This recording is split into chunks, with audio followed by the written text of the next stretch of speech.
Honey, your mother changed the password to her account. Now I can't even buy a cabinet. The desperate shout from Diana pierced the phone like a poisoned dagger, landing directly in my son Thomas's ears. I was in the kitchen making coffee when I heard those words that would shake the foundations of our family. 20 minutes later, the front door of my house burst open, and my own son stormed in like a raging tempest. "Mum, give me that damn password right now." He roared as his fists slammed against my face with a violence I never thought he would use against the woman who gave him life. His eyes, once full of filial love, now burned with a blind fury fueled by his wife's manipulative tears. But he had no idea of the consequences that awaited him after that moment, a moment that would mark the end of our relationship forever. My name is Lillian. I am 67 years old, and all my life I have been what people call a hard-working woman with a good heart. Since the age of 15, I dedicated myself to sewing, creating beautiful dresses with these hands that now trembled from the shock of the assault. In my small workshop, which I set up in the garage, I would craft wedding gowns with golden and silver fabrics, party dresses in coral and fuchsia shades, garments that carried the love and dedication of decades of experience. Every stitch was a prayer, every hem a promise that honest work would always be rewarded. For 42 years, I was married to Robert, a good man who worked in construction. Together, we raised Thomas, our only son, giving him all the love and all the values we believed were right. I was respected in the neighborhood. Ladies came to my workshop not only for my skills with the needle, but also for my life advice.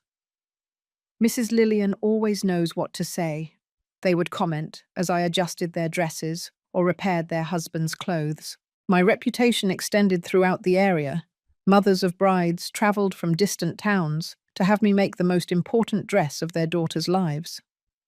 But at home, especially after Thomas married Diana 3 years ago, my opinion began to be worth less than the dust on the floor.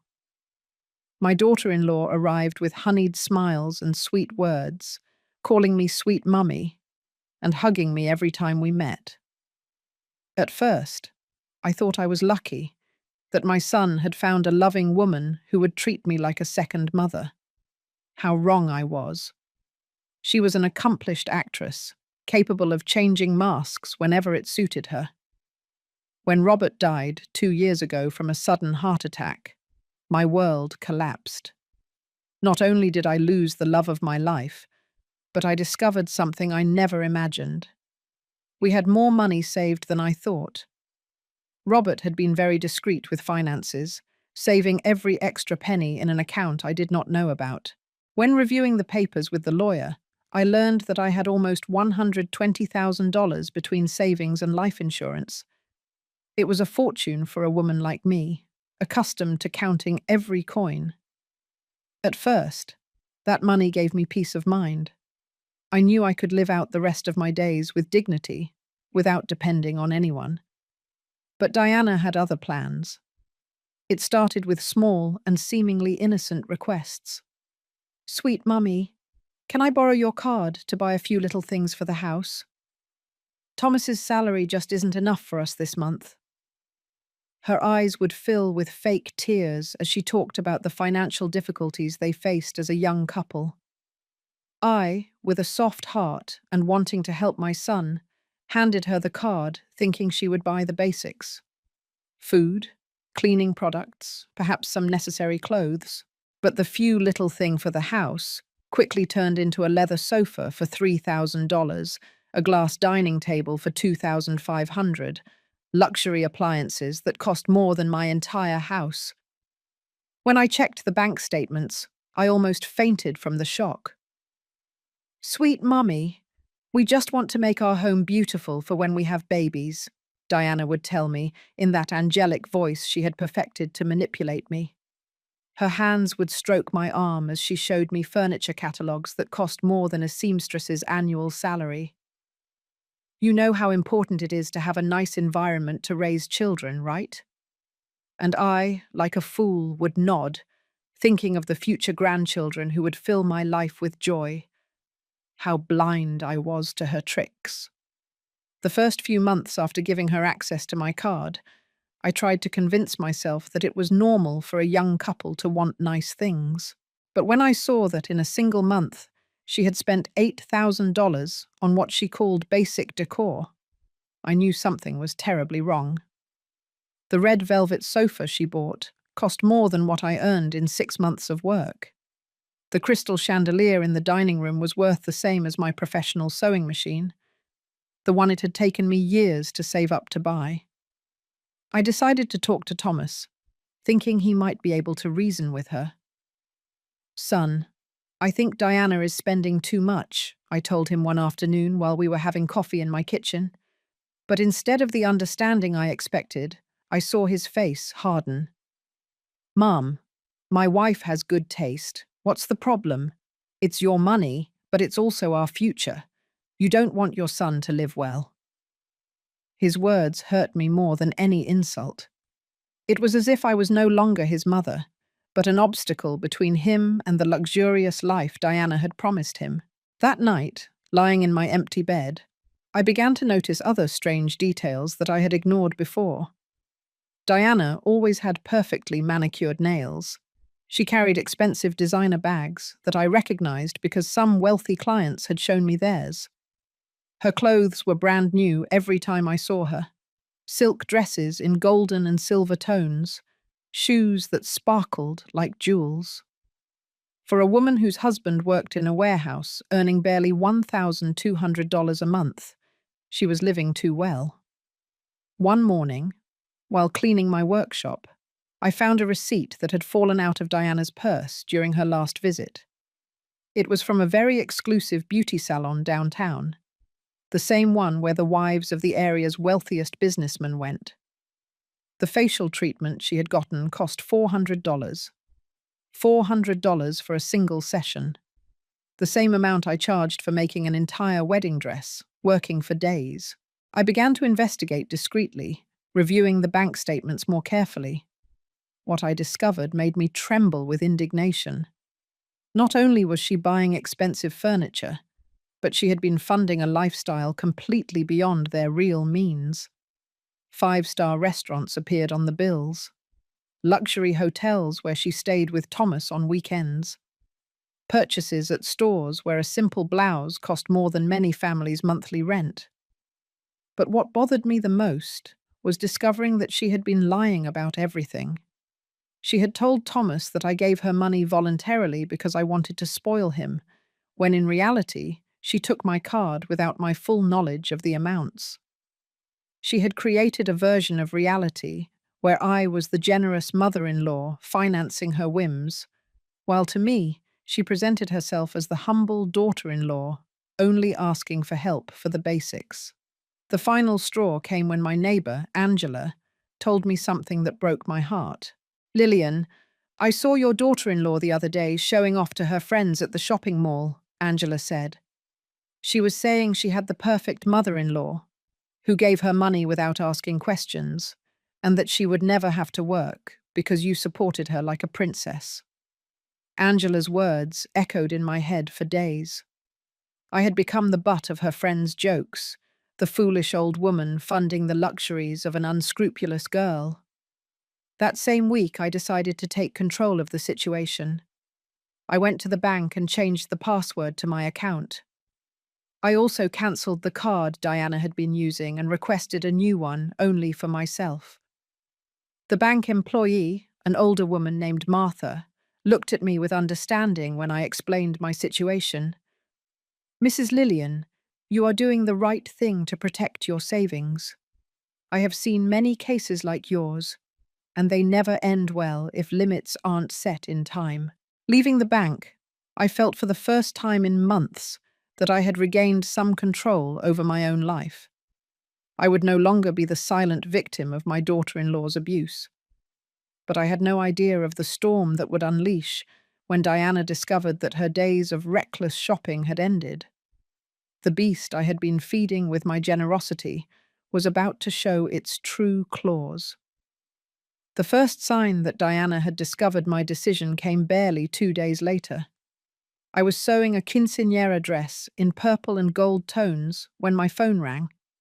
It was her, but her voice no longer held that feigned sweetness that had fooled me so much. "Sweet mummy, I went to buy some little things and the card isn't working. Is there a problem with the bank?" Her tone was cautious, as if she was testing the waters before attacking. "Yes, Diana. I cancelled that card," I replied with all the calm I could muster. "I think it's time for you to learn to manage your own expenses." The silence that followed was so icy I could feel it through the phone. When she finally spoke, there was no trace of the affectionate daughter-in-law I knew. "How could you do this to me? I am part of your family. We need those things for the house." I patiently explained that I had reviewed the expenses and that they were not things for the house, but unnecessary luxuries that were draining my life savings. "Diana, in 3 months, you spent more than $25,000. That's more than many families earn in a full year. It's not fair or reasonable." But she didn't want to listen to reason. She only shouted that I was selfish and that I was ruining her life. That afternoon, Thomas came to visit me with an expression I hadn't seen since he was a child having tantrums. "Mum, why did you take Diana's card away? She was so sad, crying all morning because she says you no longer trust her." I felt as if I had been slapped. My own son was defending his wife's abuses without even asking me for my side of the story. "Son, she spent $25,000 in 3 months, I told him, showing him the bank statements I had printed especially for this conversation. "Look, everything is detailed here. Furniture that costs more than my house, incredibly expensive beauty treatments, restaurants where a dinner costs $300. But Thomas barely looked at the papers before pushing them away with contempt. "Mum, you have a lot of money, and we are just starting our life together. Isn't it natural for a mother to want to help her son? Dad would have wanted us to be happy." Those last words were like a dagger in my heart. He was using the memory of Robert, my dear husband, to justify the systematic theft of our savings. "Your father worked 40 years to save that money," I replied, my voice breaking with emotion. "Every penny represented hours of his life under the sun, building houses for other families while we lived on the bare minimum. That money is not for whims. It's for my old age, for medical emergencies, for having dignity in my last years." But Thomas had already been completely poisoned by Diana. "You are selfish. Mum, you have so much money, and you don't want to share even a little bit with your only family. Diana was right when she said you had become cheap since Dad died." His words were like sharp knives cutting through my soul. The woman who had worked since she was 15 to give him everything was now called cheap by the son she had raised with so much love. For the next few days, the harassment was constant. Diana would call me several times a day, alternating between dramatic pleas and veiled threats. "Sweet mummy, please, I just need $1,000 for the dining room sofa. I promise it's the last thing I'll ask for." And when I refused, her voice would turn ice cold. "I hope you don't regret this decision, Lillian. Family is the most important thing, and you are destroying ours." She also started sending me pictures of furniture and decorations via text message, accompanied by manipulative captions. "Look how beautiful this dining set would look in our house. Robert would have wanted Thomas to have nice things." Each message was a reminder of how she had managed to turn my son against me, using the memory of my late husband as an emotional weapon. One night, while reviewing the invoices from my workshop to calculate my monthly income, I realized something chilling. Diana's expenses had not only been excessive, but they followed a very specific pattern. She always bought 2 of everything: 2 sofas, 2 dining sets, 2 large-screen televisions. At first, I thought maybe she returned one and kept the other. But when I investigated more deeply, I discovered something much worse. My neighbor Angela, who worked as a cleaning lady in the fanciest sector of the city, told me something that chilled my blood. "Lillian, I saw some of those furniture pieces your daughter-in-law buys at the Miller family's house, the one where I work on Thursdays," she said. The lady told me a young woman had sold her an almost new leather sofa for half the price, and when she described it, it was identical to the one I saw at Thomas's house. The terrible truth began to take shape in my mind. Diana was not only spending my money on unnecessary luxuries, but she was buying expensive items with my card to later sell them for cash. It was a perfect scheme. She used my money to buy merchandise, sold it for half the price, getting cash that I could never track, and kept the profits for her personal expenses. That revelation filled me with a fury I had never felt in my life. She had not only robbed me, but had made me an unwitting accomplice to an elaborate fraud. Every piece of furniture she bought with my money ended up in other people's homes while she pocketed the cash.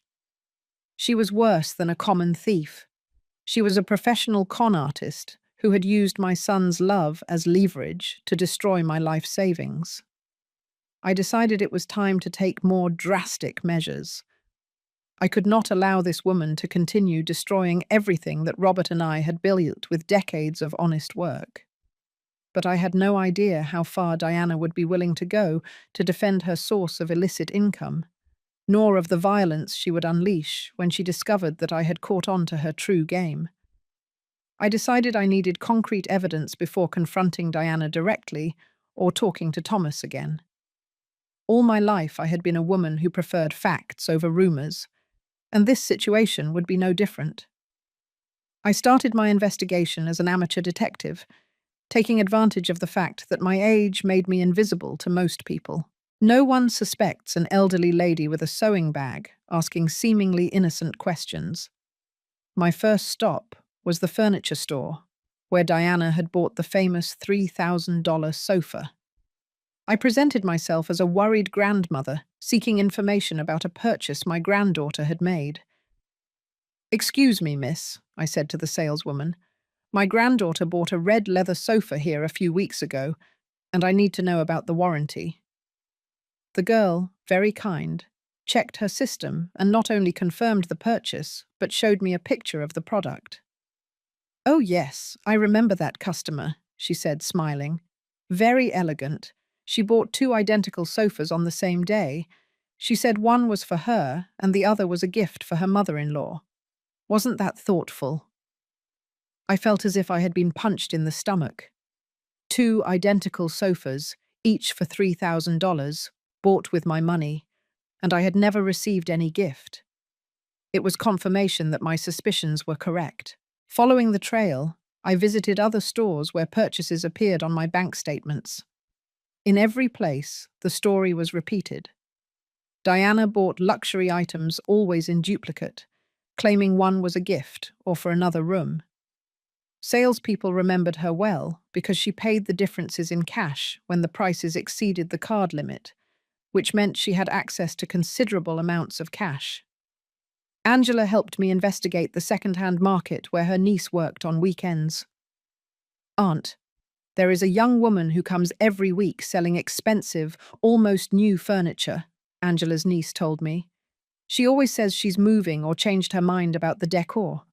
The prices she asks are very good, half of what they cost new, so they sell fast." When she described the seller, I had no doubt it was Diana. Long, wavy hair, always well-dressed, with perfect nails and an arrogant attitude. She says her husband works for a decorating company, and that's why she has access to so much nice furniture, the girl added. Another lie in Diana's arsenal to justify her illicit business. I decided to go personally to the second-hand market the following Saturday. I disguised myself as best I could, wearing a grey wig I had bought years ago for a neighbourhood play and dark sunglasses. I wanted to see with my own eyes how Diana operated her clandestine business. I did not have to wait long to find her. There she was, in a bright yellow dress I hadn't seen before, selling a glass dining table that I immediately recognized from my bank statements. It cost $2,500 new, and she was offering it for $1,200. "It's imported from Italy," she told an interested couple. "My designer mistakenly got me two, and I don't need both. It's a bargain you won't find anywhere else." I watched for 2 hours as she sold item after item, all bought with my money. Not just furniture, but also appliances, expensive decorations, even jewelry that had been charged to my card as family gifts. Her technique was impeccable. She invented convincing stories for each product, mixing half-truths with elaborate lies, and always maintaining a charming smile that reassured the buyers. What impacted me the most was seeing her count the money at the end of the day. Thousands of dollars in cash that she stored in a gym bag as if it were the most normal thing in the world. Money that had originally come out of my bank account, transformed into luxury items and then reconverted into cash that she completely controlled. It was a perfect money laundering scheme, using my card as the initial source and my ignorance as a protective shield. On the way back home, my mind was working at full speed, processing the magnitude of the deception. She wasn't just a spendthrift daughter-in-law. She was a professional con artist who had identified the perfect victim in me. An elderly widow with considerable savings and a manipulable son whom she could use as an emotional intermediary. She had studied my weaknesses, outlined a plan, and executed it with surgical precision. That night, alone in my house, I calculated the real losses. In 6 months, Diana had spent approximately $45,000 of my savings. But if she was selling everything for half the price, that meant she had generated at least $22,000 in cash that I would never see. Money she was probably using to maintain her ostentatious lifestyle, or saving for some future plan that did not include my family. I decided to confront her with the evidence, but I needed to do it intelligently. If I accused her directly, I knew she would deny everything and use Thomas as a human shield. I had to find a way to expose her without giving her time to create new lies or manipulate my son further. But before I could plan my strategy, Diana took the next step in her escalation of manipulation. The next day, I received a call from Thomas that chilled my blood. "Mum, Diana is in the hospital. She says she felt unwell from the stress of all this conflict with you, and the doctors are worried." His voice sounded genuinely distressed, and for a moment I doubted my own conclusions. Was it possible that I was being unfair to a girl who truly loved my son? But when I arrived at the hospital, Diana's performance was so exaggerated that it confirmed all my suspicions. She was lying in bed in a pink silk hospital gown that she had obviously brought from home, crying perfect tears that didn't ruin her makeup. "Sweet Mummy, forgive me if I offended you," she whispered weakly. "I just wanted our house to be perfect for when we had babies. I never meant to hurt you." The doctors, after examining her, confirmed what I already suspected. She was physically fine. "It's emotional stress," the young doctor attending her explained. "She probably needs to resolve some family conflicts to feel better." Diana had turned the hospital into her stage, using the medical environment to lend credibility to her role as a misunderstood victim. That night, while Thomas stayed to care for his dramatist wife, I made the hardest decision of my life. I could not continue to be the silent victim of this woman. I had to expose the truth, regardless of the consequences for my relationship with my son. Robert had not worked 40 years for a con artist to destroy our family legacy with lies and manipulation. The morning after the hospital drama, I decided it was time to take definitive action. I had spent the entire night awake, planning every step as if it were a chess game where my opponent already had an advantage. I knew Diana was an expert manipulator, but I had something she didn't expect. The determination of a woman who had worked all her life, and was not willing to be robbed by an unscrupulous actress. My first stop was the bank, where I requested an appointment with the manager, Mr. Robert Miller, a middle-aged man who had known my financial situation since Robert and I were young clients. Mrs. Lillian, I have reviewed your account, and indeed there have been very irregular movements in recent months, he confirmed while checking his computer screens. These spending patterns do not match your history over the last 20 years. I explained the entire situation in detail, showing him the photos I had discreetly taken at the second-hand market and the receipts I had collected from the stores. Robert listened with professional attention, taking notes in a notebook. What you are describing constitutes credit card fraud and possible money laundering, he told me seriously. We can initiate a formal investigation, but you will need to be willing to file an official complaint. Mr. Miller, that woman has destroyed my life savings, using my own son as an emotional accomplice, I replied, my voice firm despite the pain I felt. My husband worked under the sun for 40 years to accumulate that money. I cannot allow a con artist to squander it on whims while acting as an innocent victim. The manager explained the legal process. We would have to document every fraudulent transaction, gather evidence of the resale of merchandise, and prove that the expenses had been made without my full knowledge of their true purpose. It's a solid case, Mrs. Lillian. These buy and resell schemes using other people's cards are more common than you imagine, especially when they involve family members who can easily access financial information. As I left the bank with the necessary documents to file the complaint, my phone rang. It was Thomas, and his voice sounded angrier than ever. "Mum, did you go to the bank to badmouth Diana?" The manager called asking about irregular transactions. How can you do this to your own family? The speed with which that information had reached him confirmed that Diana had contacts in unexpected places or had simply managed to manipulate even the bank staff. "Son, I went to protect the money your father and I saved for decades," I explained patiently. "Your wife has spent more than $40,000 in 6 months and is reselling everything she buys. That's not being generous with the family. That's being systematically robbed." But Thomas no longer wanted to listen to reason. He only shouted, defending the woman who had poisoned his mind against his own mother. "You are a bitter old woman who can't stand to see her son happy." He yelled at me with a cruelty I had never heard in his voice. "Diana is right. Since Dad died, you became selfish and cheap. I wish you had never had that money." His words were like stabs, each one more painful than the last.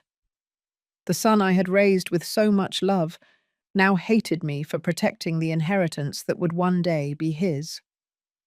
That afternoon, while organizing all the evidence on my dining room table, I received an unexpected visit. It was Diana, but she no longer came with her mask of a sweet, manipulative daughter-in-law. Her face showed a calculating coldness that made me understand she had finally decided to drop all disguises. "We need to talk, Lillian," she said, entering my house uninvited, using my first name without the affectionate, sweet mommy she had faked for years. "I know you went to the bank, and I know you've been investigating my purchases." She continued as she sat on my sofa as if she owned the place. "But before you do something stupid, I want you to understand the consequences of your actions." Her voice had a threatening tone that made my skin crawl. This was the real Diana, the one who had been hidden behind fake smiles and crocodile tears. "Thomas doesn't know anything about my little side businesses," she explained with a smile that didn't reach her eyes. "He genuinely believes all the furniture we bought is in our house, and that you give me money because you love me like a daughter. If you destroy that image, you not only hurt me, but you destroy your own son's innocence. Do you really want him to know that his wife is a con artist?" It was a perfect emotional blackmail. Diana had built her scheme in such a way that exposing the truth would hurt Thomas as much as it hurt her. My son would have to face not only that his wife was a criminal, but that he had been her unwitting accomplice, defending her against his own mother while she systematically stole the family savings. Furthermore, Diana continued, getting up and walking around my living room like a predator stalking its prey, I have been very careful with my methods. Technically, you voluntarily gave me access to your card. I can prove that every purchase was authorized by you, that I never stole anything directly. In the worst case, it would be a family misunderstanding, not a crime. Her words made me understand that I had severely underestimated her criminal intelligence.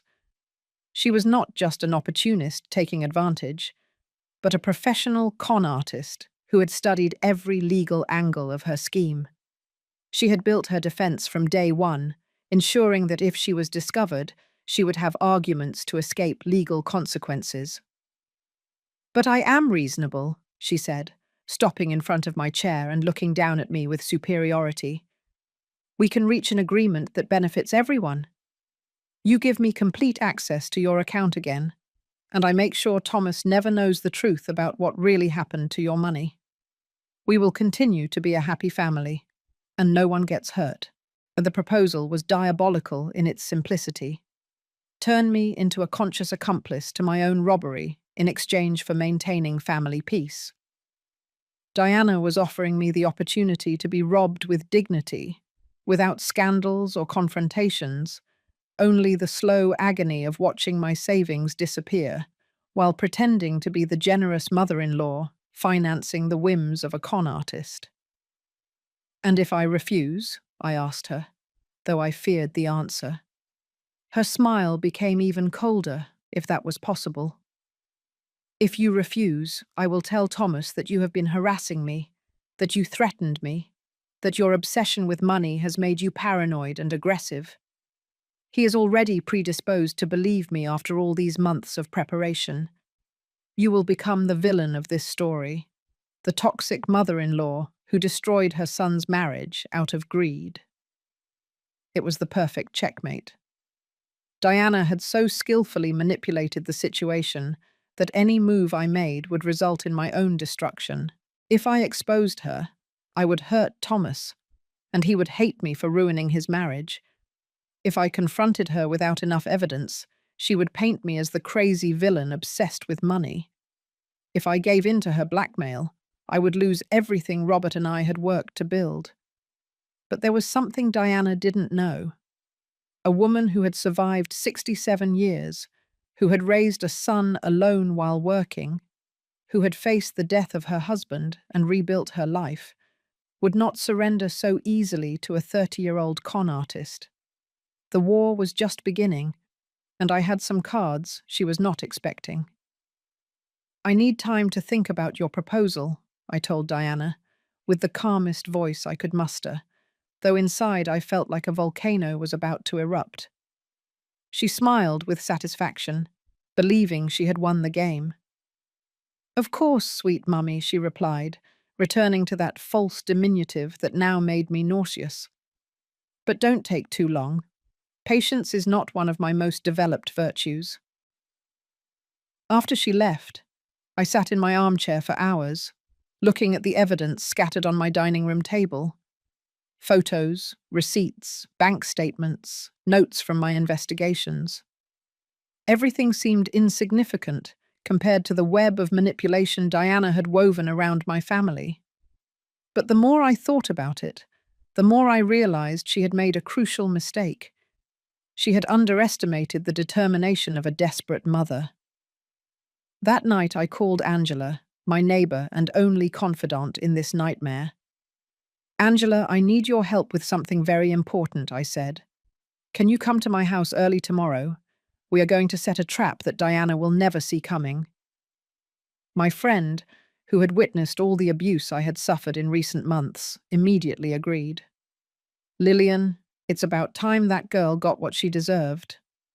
The next day, Angela and I executed the first phase of my plan. She headed to the second-hand market, where Diana regularly sold, pretending to be a buyer interested in specific decor items. "I am looking for a red leather sofa and a glass dining table," she told Diana when she found her at her usual stall.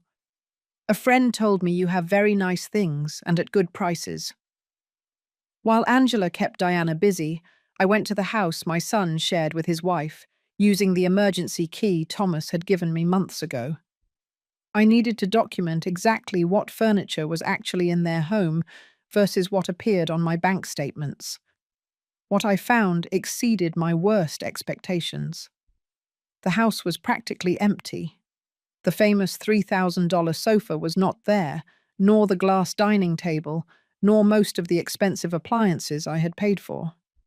In their place were cheap, used pieces that definitely did not justify the astronomical expenses on my card. It was definitive evidence that Diana had been buying luxury items to resell them immediately.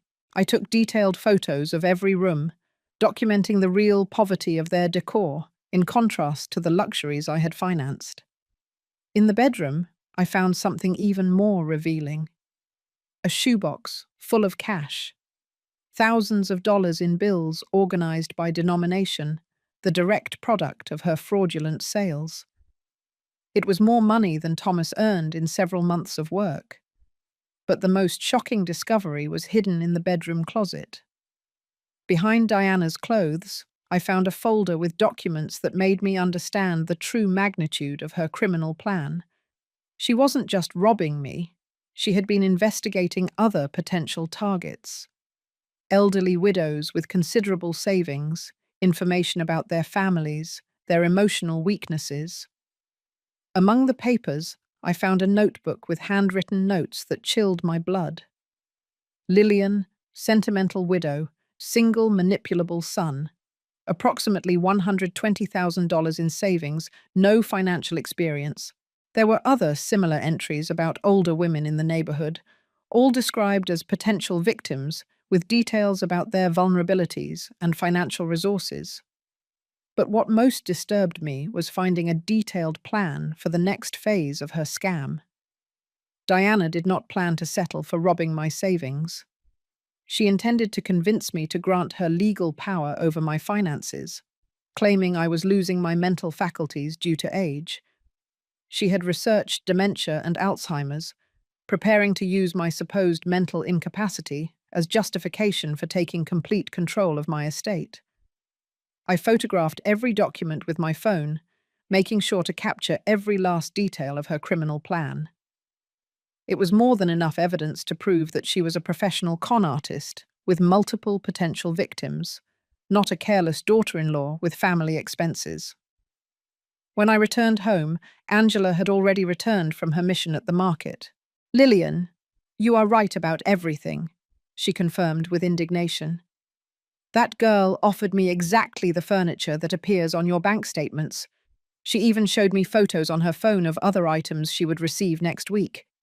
It is a completely organized operation." That afternoon, I put together a complete file with all the evidence. Photos of the empty house, documents of her criminal plan, records of her sales on the black market, statements from witnesses who had seen her operations. It was a case so solid that even a novice lawyer could win in any court. But before proceeding legally, I decided to give Diana one last chance to confess and return the stolen goods. I called her and asked her to come to my house that evening to discuss her proposal in more detail. She arrived punctually, dressed in a purple silk suit that she had probably bought with my money, radiating the confidence of someone who believes she has definitively won the game. "I hope you've made the right decision, Lillian," she said, sitting comfortably on my sofa. "After all, family is the most important thing, isn't that right?" Her fake smile made me nauseous, but I maintained my composure. I needed her to confess everything before showing my cards. "Before deciding, I have a few questions," I said, feigning weakness and indecision. "How can I be sure you will keep your part of the agreement? How do I know you won't continue to spend uncontrollably?" Diana relaxed even more, interpreting my questions as signs of surrender. "Look, Lillian, I'll be honest with you, she said with a condescending tone she would use to talk to a small child. I'm not like the women of your generation, settling for a simple and boring life. I have refined tastes and big ambitions. Your money allows me to maintain the lifestyle I deserve, and in return, I keep Thomas happy and your family united. And what about all that furniture you buy? I insisted, feigning innocent curiosity. Her smile became even more arrogant. Well, I don't need to keep everything forever. If I sell a few things from time to generate some extra cash, what's the problem? It's money you were going to give me anyway. It was the complete confession I needed. Diana had admitted not only the systematic theft, but also the fraudulent resale, and her completely contemptuous attitude towards me and my money. But I still had one more card to play before revealing all my evidence. What if I died tomorrow? I asked her in a trembling voice. What would happen to Thomas? Her answer confirmed that her plans were even more sinister than I had imagined. Oh, don't worry about that. I've already talked to Thomas about the importance of giving me legal power over your finances, in case something happens to you. He understands that a woman your age needs help managing such large amounts of money. The coldness with which she spoke about my death and the appropriation of my inheritance made me understand that I was dealing with a complete sociopath. Not only did she see me as a source of money, but she was already planning my total replacement in the family finances. It was time to show her that the foolish old woman she had been robbing for months had more up her sleeve than she had ever imagined. Diana, I said, slowly rising from my chair and walking towards the table where I had prepared my arsenal of evidence. There's something I want to show you before I make my final decision. She followed me with her eyes, still relaxed and confident, without imagining that she was about to see her whole castle of lies crumble. I began by spreading out the photos I had taken in her house that morning on the table. Her face gradually changed from curiosity to alarm as she recognized the images of her empty rooms. "What is this, Lillian?" she asked with a tense voice, losing for the first time that arrogant composure she had maintained for months. "These are photos of the house you live in with my son," I replied calmly, enjoying watching her pale. "The house that is supposedly full of the expensive furniture you bought with my money. Where is the $3,000 sofa, Diana? Where is the glass dining table? Where are all those luxury appliances?" Diana tried to maintain her facade, but I could already see the cracks in her armor. Some are at the repair shop," she stammered. "Others I temporarily moved to." Her voice trailed off as I continued placing evidence on the table, like a prosecutor presenting their case. "To the Miller family's house, perhaps," I interrupted, showing her the photos Angela had discreetly taken at the second-hand market. "Or maybe to the Vasquez house, where my friend recognized the crystal chandelier you bought for $1,200 and sold for $600. The color completely left her face when she saw the images of herself selling my furniture on the black market. It was impossible to deny the photographic evidence of her criminal operation. "Lillian, I can explain all this," she tried to say, her voice broken, but I was not finished. "Can you also explain this?" I asked her, placing the copies of the documents I had found in her closet on the table. Her eyes widened as she recognized her own handwriting describing my profile as a potential victim. "Or perhaps you can explain why you have detailed information about other widows in the neighborhood, including data on their savings and emotional weaknesses." Diana abruptly stood up, knocking her chair backward. There was no trace left of the confident woman who had entered my house an hour before. "You had no right to enter my house," she screamed, finally showing her true personality. "That's invasion of privacy. That is illegal." "Do you know what else is illegal, Diana?" I replied, keeping my voice calm while she lost control. "Credit card fraud, financial fraud, money laundering, and conspiracy to commit further fraud. Each of these documents is evidence of federal crimes that can send you to prison for several years. Her mask of civility completely collapsed. It was like watching an actor remove their makeup after a confusion, revealing the real and despicable face that had been hidden. "You are a stupid old woman," she yelled at me with venom in every word. "I thought you could be reasonable, but you are too stubborn and selfish to understand when someone is doing you a favor." "A favor?" I repeated incredulously. "Robbing me of $45,000 is doing me a favor?" Her laugh was harsh and cruel, completely different from the melodious laughs she had used to seduce my son for years. "That money was wasted on you, an old woman who lives like a beggar, having a fortune in the bank. At least I put it to productive use, generated jobs, moved the economy. You just had it rotting there like a pathetic miser." Her words confirmed what I already suspected. She did not feel an ounce of remorse for what she had done. To her, I was not a person with rights, but an obstacle between her and the money she believed she deserved. It was the mentality of a complete sociopath, incapable of empathy or moral responsibility. "Besides," she continued with a malevolent smile, "do you think Thomas is going to believe you over me? I've spent 3 years building our relationship, filling his head with stories about how selfish you've become since Robert died. He loves me more than he ever loved you." That last sentence was designed to hurt me in the deepest part of my heart, and it succeeded. But it also gave me the final strength I needed to do what I had to do. "You are right about one thing, Diana," I said, walking towards the phone. "Thomas believes you more than he believes me. That's why I am not going to ask him to choose between us." "What are you doing?" she asked me with increasing alarm as I dialed a number I had written down on a piece of paper. "I am calling the police," I replied simply. "And then I am going to call the district attorney. I have enough evidence to prosecute you for multiple federal crimes." Diana lunged towards me, trying to grab the phone, but I quickly stepped away. "You're crazy! You are going to destroy your own family. Thomas will never forgive you." Her screams became more hysterical as she realized she had lost all control over the situation. "Emergencies. How can I help you?" the operator answered. "I need to report financial fraud and credit card fraud," I said clearly.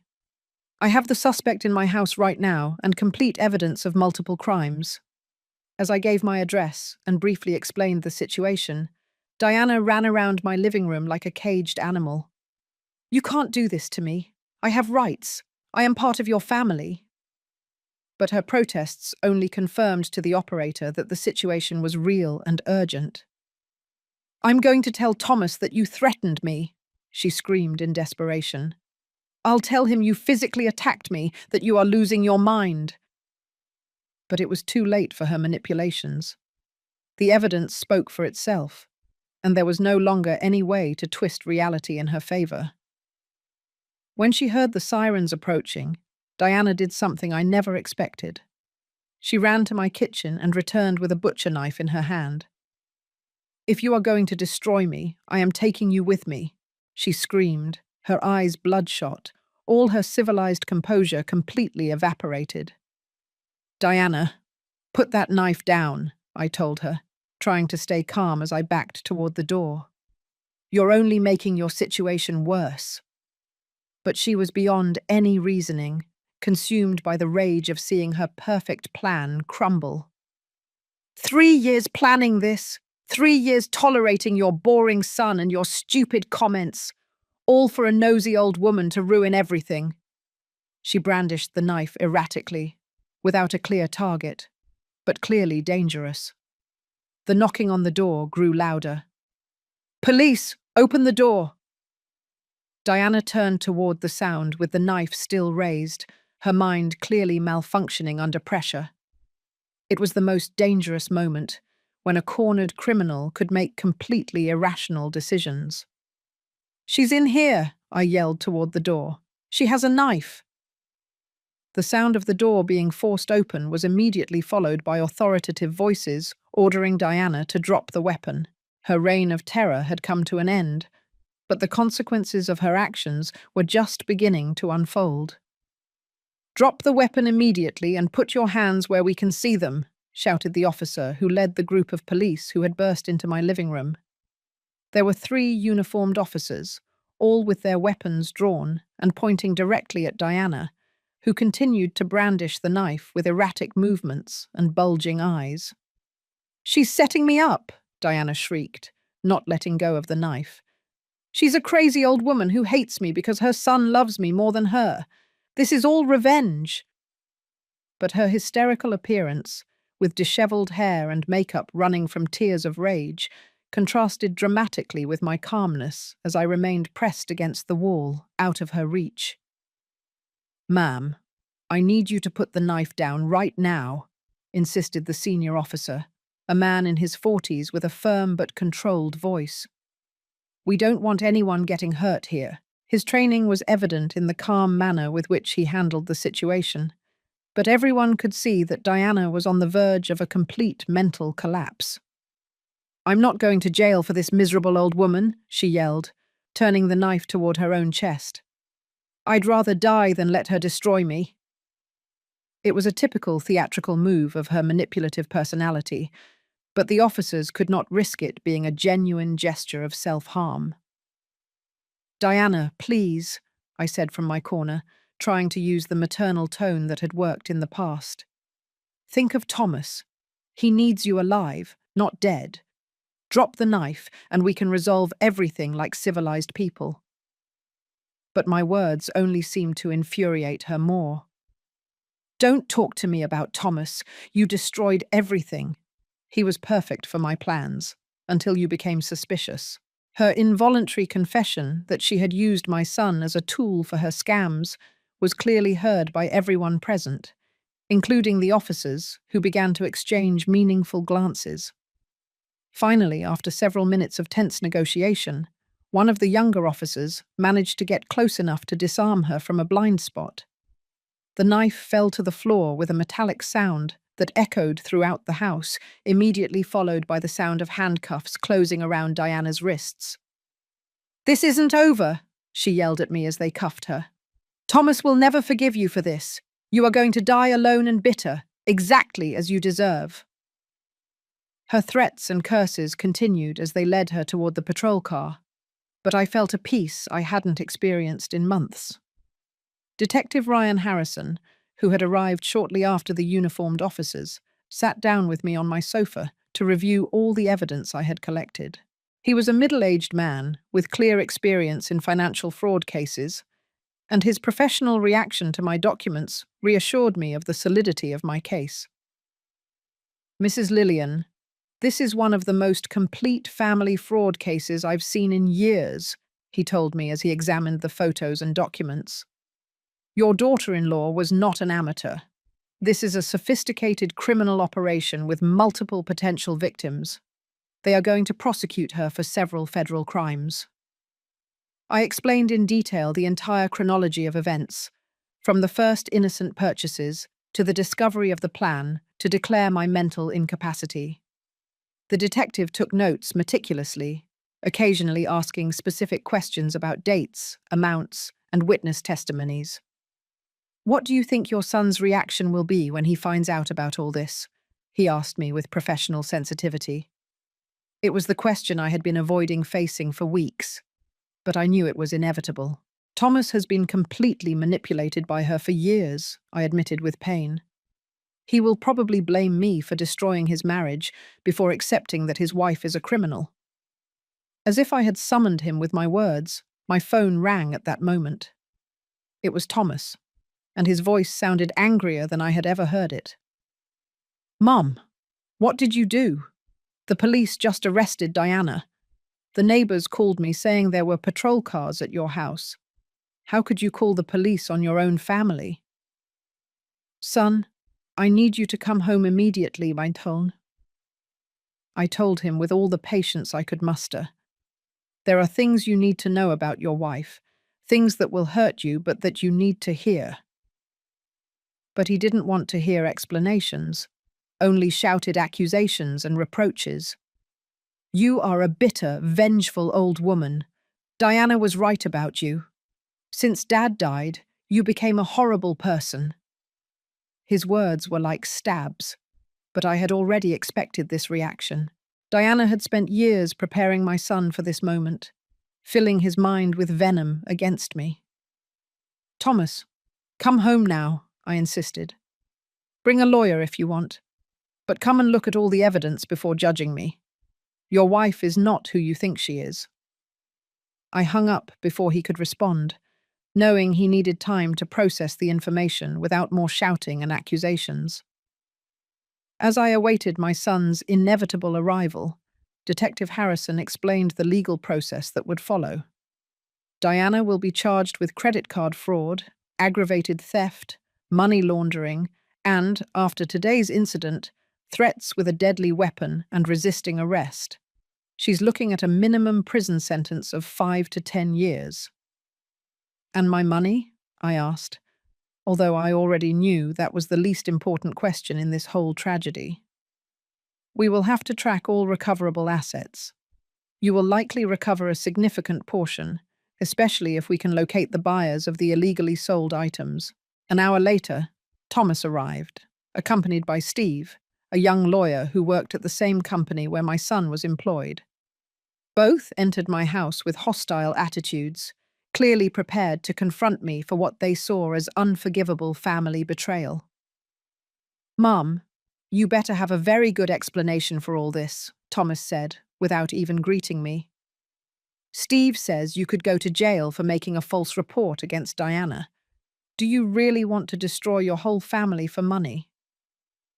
Instead of answering verbally, I simply pointed toward the table where all the evidence was still laid out. "Sit down and look at all this before you say another word," I told them with an authority that surprised even Detective Harrison. "After you see the evidence, you can comment on who is destroying this family." The silence that followed, as Thomas and Steve examined the documents, was one of the longest moments of my life. I could see my son's face gradually change from indignation to confusion, and finally to horror, when he grasped the magnitude of his wife's deception. This cannot be real," Thomas whispered as he read his own descriptions in Diana's plans. "She loves me. She tells me every day. She couldn't have been faking all this time." But the evidence was irrefutable. Every document and every photo told a story of calculated manipulation and systematic theft. Steve, with his legal training, was the first to understand the full implications. "Thomas, this is evidence of an extensive criminal operation. Your wife not only conned your mother, but she was planning to expand her activities to other victims. This could have made you an unwitting accomplice to multiple felonies." It was then that my son finally broke down, all his arrogance and hostility evaporating as he faced the reality that his marriage had been an elaborate sham. "Mum, I didn't know anything about this," he said, his voice broken. "I thought she really loved me. I thought you had changed after Dad's death." "I know, son," I replied, finally reaching out to hug him as I hadn't been able to in months. "She is an expert manipulator. This is not your fault." But I knew that the emotional wounds of this betrayal would take years to heal, if they ever healed completely. Diana's trial began 6 months after her arrest, and throughout that time, my son Thomas had been undergoing a painful process of personal reconstruction. The sessions with the therapist I recommended helped him understand how he had been systematically manipulated, but seeing his self-esteem shattered was almost as painful as having been robbed by his wife. "Mum, how could I not have noticed?" he would constantly ask me during our weekly conversations we had established to rebuild our relationship. "I lived with her every day. How could I have been so blind?" It was a question that had no easy answer, because Diana had been an accomplished actress who had studied every weakness of my son to exploit it. During the pre-trial investigation, we discovered that I had not been her first victim. Investigators found evidence that she had conned at least 3 other older women in different cities using the same method, seducing vulnerable men to gain access to their widowed mother's finances. She was a serial predator who had perfected her technique over years. The district attorney, a man named Alan Stevens, explained to me that my case was the most complete they had against her. Mrs. Lillian, thanks to the evidence you collected, we can prosecute for the full range of crimes. Without your meticulous investigation, she probably would have escaped with a minimal sentence, claiming it was a family misunderstanding. The day of the trial, I sat in the front row of the courtroom, wearing my best coral-colored dress, the same one I had worn to Robert's funeral. I wanted to show dignity and strength, to represent all the elderly women who had been victimized by predators like Diana. Thomas sat beside me, offering the support I hadn't had during the months of abuse. When they brought Diana in handcuffed and dressed in the orange prison uniform, I was surprised to see how much she had changed. There was no trace left of the elegant, manipulative woman I had known. Her hair was dull and unkempt. She had lost weight, and her skin had the greyish pallor of someone who doesn't see the sun. Prison had been hard on her. During the prosecutor's testimony, I heard for the first time all the details of her previous crimes. In Phoenix, she had conned a 72-year-old widow named Dorothy, stealing more than $60,000 before disappearing when the woman started asking questions. In San Antonio, she had seduced a divorced man to access his deceased mother's inheritance, forging documents to transfer property into her name. The pattern is consistent, the prosecutor explained, showing photographs and documents to the jury. The defendant identifies vulnerable victims, studies their emotional weaknesses, builds relationships based on elaborate lies, and then systematically exploits their financial resources until she is discovered, or until she exhausts the available funds. When it was my turn to testify, I walked to the stand with my head held high. For 2 hours, I detailed every aspect of the scam, from the first innocent purchases to the discovery of her plan to declare me mentally incapacitated. As I spoke, I could see some members of the jury looking at me with compassion, especially the older women who probably identified with my situation. How did you feel when you discovered that your daughter-in-law was reselling the items bought with your money? The prosecutor asked me. I felt betrayed, not only financially, but emotionally, I answered in a clear voice. This woman not only stole my life savings, but she destroyed the trust I had in my own family and poisoned the relationship with my only son. Diana's defense tried to paint her as a victim of circumstances, claiming she had grown up in poverty and that her actions were motivated by economic desperation. Her lawyer, a young and inexperienced woman, tried to argue that I had authorized all the expenses and that it was a family misunderstanding escalated by my senile paranoia. But when they presented the evidence of her previous victims and her detailed plans for future scams, it became clear that there was no desperation, but criminal calculation. Her notebooks, with profiles of potential victims and manipulation strategies, demonstrated a sophisticated criminal mind, not a desperate woman making impulsive decisions. The most dramatic moment of the trial came when the prosecutor played the recording I had secretly made during our last conversation before calling the police.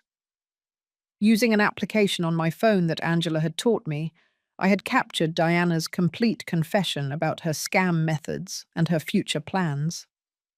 That money was wasted on you, her voice was heard through the courtroom speakers. An old woman who lives like a beggar, having a fortune in the bank. At least I put it to productive use. The contempt in her voice was so evident that several jury members exchanged looks of disgust. When it was time for Diana to testify in her own defense, her performance was pathetic compared to the masterful manipulations she had used with me. She tried to cry and appear vulnerable, but she had lost her magic touch. The lies she told were easily refuted by the evidence, and her occasional arrogance seeped through her victim mask. Why did you have detailed information about other elderly women in the neighborhood if you weren't planning to con more victims? The prosecutor asked her during the cross-examination. That was just curiosity, she responded weakly. I like to get to know the neighbors. But when they showed her specific notes about the savings and vulnerabilities of those women, she couldn't offer any credible explanation. The jury's deliberations lasted barely 4 hours. When they returned with the verdict, I could see on their faces that justice had prevailed. Guilty of first-degree credit card fraud, announced the jury foreman. Guilty of aggravated theft, guilty of money laundering, guilty of conspiracy to commit fraud. The sentence came 2 weeks later. 8 years in federal prison, without possibility of parole for the first 4 years, plus 5 years of supervised release, and the obligation to restitute all stolen funds with interest. It was a complete victory, but I knew that no sentence could fully repair the emotional damage she had caused my family. After the trial, Thomas and I began the slow process of rebuilding our relationship.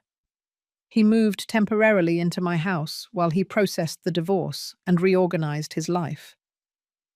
"Mom, I am so sorry I doubted you," he told me one night as we had coffee in my kitchen. "I should have trusted you from the beginning."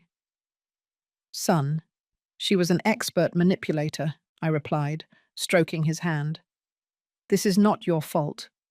The important thing is that now we know the truth and we can move forward." But I saw in his eyes that the emotional scars would take a long time to heal completely. With the restitution ordered by the court and the forced sale of Diana's assets, I managed to recover approximately $75,000 of the $85,000 I had lost. It wasn't everything, but it was enough to maintain my financial security during my golden years. 6 months after the sentencing, I made a decision that surprised everyone. I sold my house and moved to a retirement community on the coast, 3 hours away from all the painful memories. I wanted a fresh start, surrounded by new people who didn't know my history and saw me simply as Lillian, not as the victim of a family scam. In my new community, I established a small sewing workshop where I teach other elderly women the techniques I learned during decades of work. My dresses in golden, silver, and coral tones have become popular among the residents who need elegant clothing for special events. I also began giving talks on scam prevention aimed at senior citizens. My story has become a powerful educational tool, helping other women recognize the signs of manipulations before they become victims. The community where I live now has become my true home. I have genuine friends like Vanessa, an ex-nurse who helps me with my educational talks, and Angela, my old neighbor who moved here last year to be close to me.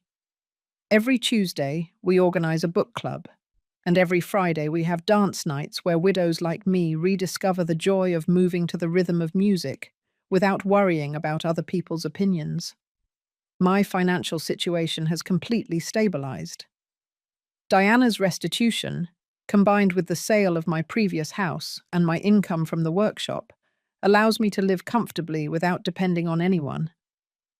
I have established an emergency fund that I will never again allow to be touched by outside hands, and I have created a detailed will that protects Thomas's future without creating opportunities for future manipulators. 6 months ago, I received a letter from the federal prison where Diana is serving her sentence. It was a pathetic final attempt at manipulation, where she begged for my forgiveness and claimed to have found God during her incarceration. She promised to give me back every penny if I wrote a letter to the judge asking for a reduction of her sentence. The letter went straight into the trash without a response. Some wounds are too deep for forgiveness, and some criminals are too dangerous to deserve second chances. What satisfies me the most is seeing how Thomas has healed and grown from the experience. He is no longer the manipulable man he was during his marriage to Diana. He has developed a sharper instinct for detecting falsehood and manipulation, and his relationship with Maricela is based on mutual honesty and genuine respect. He asked me to be his best woman at the wedding, an honor I accepted with tears of joy. My workshop has become famous in the region for the wedding gowns I create. Every stitch carries decades of experience, but also the wisdom of a woman who learned to value authenticity over appearances. My clients come from distant towns seeking not only a beautiful dress, but also the blessing of a woman who survived betrayal and found peace on the other side of the pain. Robert appears in my dreams occasionally, always smiling and nodding in approval. In the most recent dream, we were dancing in our kitchen like we did when we were young, and he whispered, "Lillian, I always knew you were stronger than you thought you were. I am proud of how you protected our legacy and found your own happiness." This afternoon, as the sun sets over the ocean from my small balcony, I reflect on the lessons learned during these transformative years. The deepest betrayal can become the most complete liberation. The most intense pain can forge the most valuable wisdom. And the most desperate loneliness can open doors to more authentic connections than we ever imagined possible. To the women who may be experiencing similar situations, I say this: it is never too late to stand up for yourself. You are never too old to start over. And you are never too alone to find support in unexpected places. Dignity has no age, justice knows no temporal limits, and happiness can flourish even in the autumn of our lives. My name is Lillian. I am 74 years old, and I am finally free.